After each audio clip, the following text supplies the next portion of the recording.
claro, ninguém tem uma bola de cristal aqui, mas gostaria de saber de vocês se essa luta toda no movimento estudantil, que desde 2007 é uma luta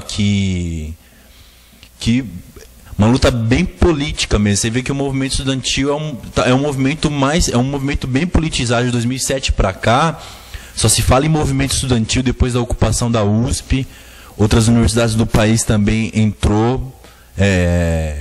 Os estudantes também ocuparam as reitorias, derrubaram reitores, quebraram, de certa forma, esse poder de uma única pessoa dirigir a universidade, tudo, entendeu? Eu gostaria de falar para vocês, talvez não seja uma pergunta mais específica sobre algum assunto, mas eu gostaria de perguntar para vocês se essa luta toda pode desembocar daqui a alguns anos aqui no Brasil. Por exemplo, a USP é uma universidade com livre ingresso para os estudantes carentes, pobres, negros estudarem, entendeu? E também uma pergunta agora mais da situação hoje, sobre, a companheira Natália, ela falou que no momento o pessoal está discutindo o estatuto e tal. Tá tendo vai ter eleições para o DCE na USP e em quais outras universidades? Na UNB também vai ter, acho que em todas as universidades públicas do país, na Unicamp, em todas as universidades estaduais vai ter. Gostaria que vocês falassem isso também, entendeu? Eu queria perguntar, né, em relação ao bloco, o bloco de oposição que se formou na luta no primeiro semestre, que vem se desenvolvendo tudo, e queria perguntar o seguinte: o fato da chapa de oposição não ter se concretizado, né? O que significa isso exatamente daqui para frente? Se esse bloco ele vai se manifestar outras vezes, e se inclusive com tendências mais profundas ou não, né? De combate à própria burocracia estudantil, tudo mais. Começar por essa do Jefferson, sobre o fim do vestibular, né? Que seria o livre ingresso.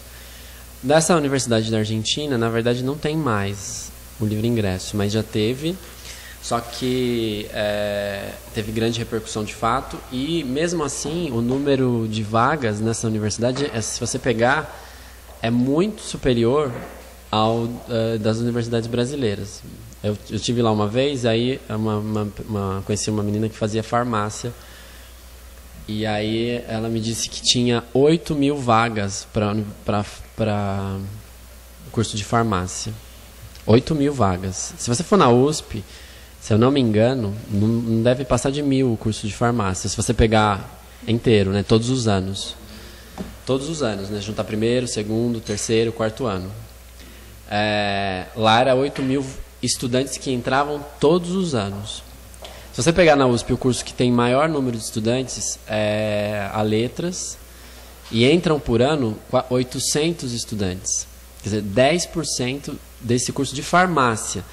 Quer dizer, é um curso, digamos assim, secundário. Se você pegar outros cursos, eu não sei, mas se for fazer uma pesquisa e for ver cursos como Direito, Medicina, o número de estudantes deve ser muito superior.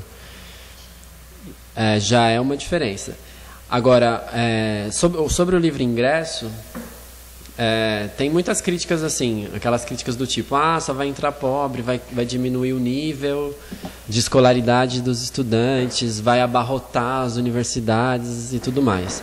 Em primeiro lugar, você tem que lutar pelo livre ingresso, porque assim, deveria ser. Por que até determinado ano você tem livre ingresso, até o colegial, e depois na universidade você não tem? Cria-se as condições. O governo constrói mais universidades, utiliza a estrutura que já existe, estatiza as universidades privadas.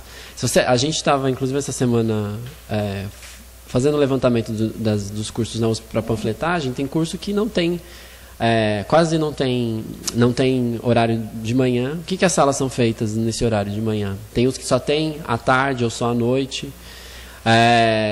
Tem cursos que não usam a capacidade. Se você pegar a USP, tem um monte de espaço lá onde daria para construir mais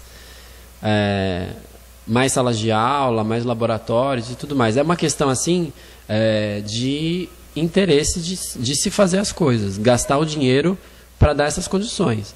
Ah, mas vai entrar só pobre, pessoas com nível, teria que primeiro, muita gente fala isso, teria que primeiro dar base para depois, de fato, colocar todo mundo na universidade. Também cria-se as condições. E hoje mesmo, com o vestibular, tem muitos estudantes que entram e, por falta dessa base e tudo mais, passaram no vestibular, mas entram e não conseguem se manter na universidade, ou por questões financeiras mesmo, ou por questões que o estudante não consegue acompanhar o ritmo. Você chega lá e já tem que saber um monte de coisa que você não sabia.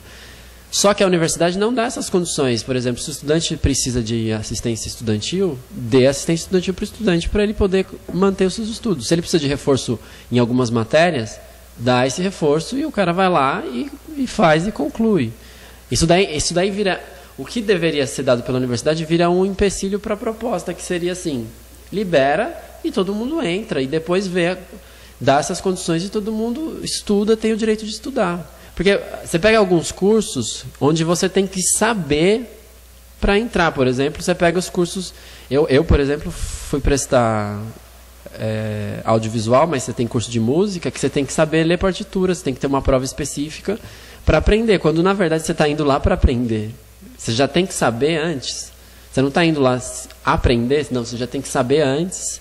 Você tem que se preparar antes para poder cursar um curso onde você vai aprender. Quer dizer, tem todas essas coisas que criam essa barreira para que fique mais difícil os estudantes entrarem, entendeu?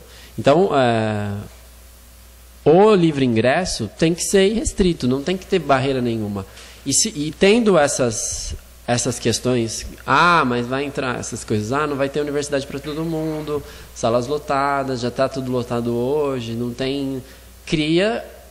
Constrói, cria mais universidades, contrata mais professores, cria aulas de reforço, o que for necessário para que todo mundo possa estudar. Porque, finalmente, assim, é o progresso da própria sociedade. Se todo mundo pudesse estudar, a gente teria mais professores, a gente teria mais cientistas, a gente teria mais médicos, coisas que desenvolvem o país. Só que o dinheiro não está sendo usado para isso, entendeu? Essa questão. O fundo disso é que o dinheiro não está sendo usado para isso. Enquanto o governo deveria estatizar as universidades privadas, está dando dinheiro para pagar a vaga no ProUni. Está desviando verba, como fez o Serra, para isenção para os capitalistas, para os empresários que estão sofrendo com a crise. Quer dizer, pegar o dinheiro e investir onde deve ser investido. A própria USP hoje tem, se eu não me engano, 3 bilhões de orçamento anual. Esse valor é superior ao PIB, ao crescimento do estado do Piauí.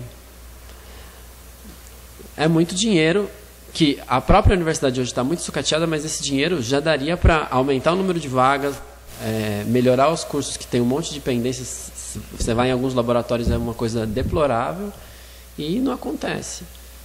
Então, é uma reivindicação que deve ser levada, inclusive porque ela vai obrigar que se tenha uma melhor qualidade, não pensar que vai diminuir e tudo mais. Inclusive, ela cresce, inclusive o próprio movimento estudantil, né? Se a USP tivesse não 80 mil, mas 300 mil estudantes, essas mobilizações que aconteceram em 2007 agora teriam muito mais estudantes mobilizados. E o fato deles entrarem em condições precárias, como acontece na Unifesp, onde eles criaram várias universidades e não tem estrutura nenhuma, faz com que os estudantes se mobilizem para exigir essas mudanças que eles não implementam. Não tem restaurante, não tem biblioteca e tudo mais. Beleza? Não, só comentando. Me perguntou das eleições. Fica.